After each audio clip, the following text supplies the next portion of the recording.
And I tell you what, this guy's delightful. Every year I talk to him, and makes some real good Western films, and was fortunate to work with a lot of good ones, good actors, and he's a good actor in his own right. And I'm talking about Andrew Prine, and also have a very lovely wife as well. Yes, I do.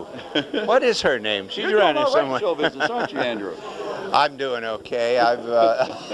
I've been doing it forever, and they haven't caught up with me yet.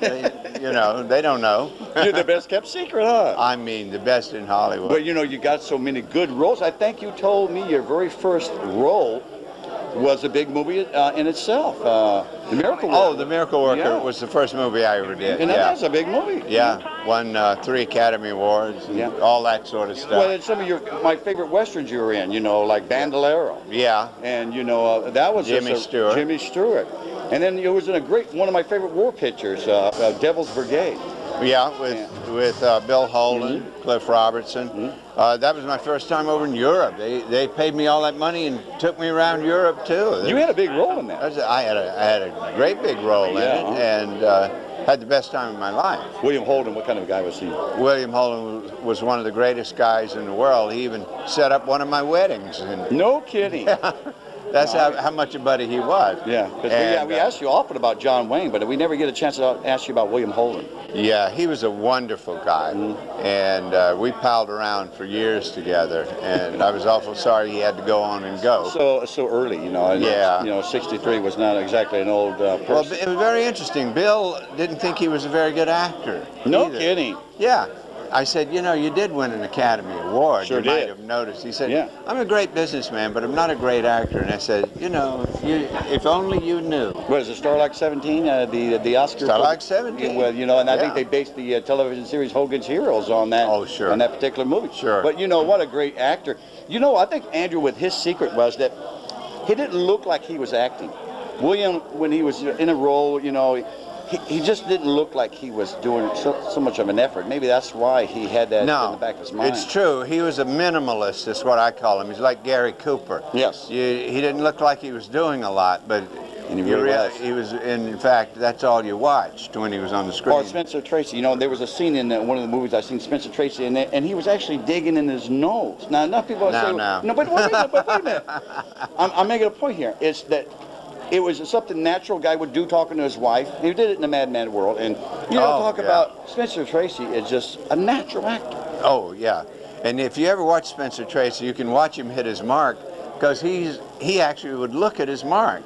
He was in character, and it didn't matter because no one would have known. But as he walked up, he'd walk up and he'd look down, and he'd step onto his mark. That's true. You can watch him do it all the time. Matter of fact, there was a film that I noticed he did that in the Madman world when they were digging this big hole, Milton Berle and Buddy Hack and all, and he did actually do that. That's right. Oh, yeah. That's supreme confidence. That's complete confidence in your craft. Well, I read that, you know, Bogey was always doing this, you know, hey, guy, and what he was actually doing, he had a part of his face paralyzed. His upper lip. Yeah. And actually saliva would come down on his bottom. Yeah. And that's what he was doing, was wiping that away. He was making sure it wasn't there. That's amazing. Yeah. Amazing stuff. That's the kind of stuff that makes you a big star, folks.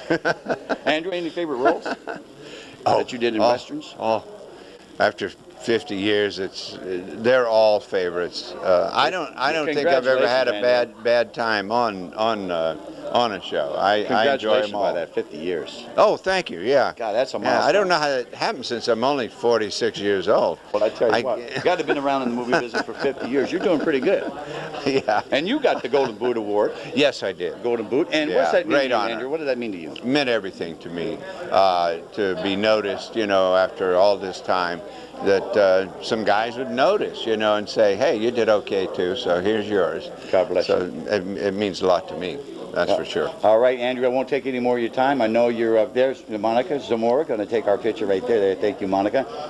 We're going to be right back with some more celebrity interviews, but this guy here, let's give it up for Andrew Prine, a good buddy of mine. And let's say hi to your lovely wife too. Where is she? Heather? I don't know. Where's Heather? And how many years you and Heather have been married now, Andrew? 18. 18 years. Yeah. the only smart thing I ever did.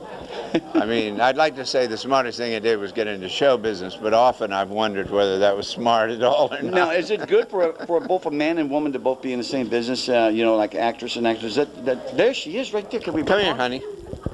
Yes, I think so. I think so. This is my darling wife, Heather Lowe. I've never seen this man before in my life. Heather Lowe. No, that was.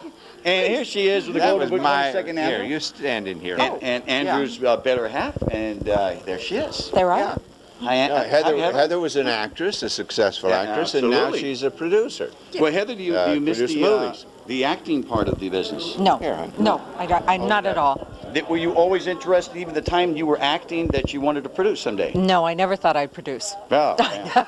I never thought I'd produce, ever. Wow. But I started producing theatrical plays, and out of that got material for a film, and Ted Turner was kind enough to give us the money, and Ted's checks happened to clear, so we were very fortunate. Yeah, I think he has a couple of dollars. Yeah, he does. And we were lucky enough to get Tom Berenger, Charlton Heston, Hey, good cast. James Colburn, Andrew Prine, and a few other great people. Andrew's just one of those lucky charms. When he's in a movie, it seems like it works. You know, he's been in some good movies. Yes, and Andy's always better than the material. So, Love the story about John Wayne he told me about. He was imitating John Wayne, and John Wayne said, that's the worst John Wayne impersonation ever. And I said, well, you don't do so damn good yourself. I love that story.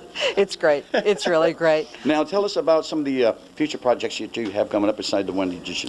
Okay, we have a couple of documentaries that we're doing currently that are a little bit political bent. Mm-hmm. And then we have a thing that we're doing about America and the Ohio River right after the Revolutionary War.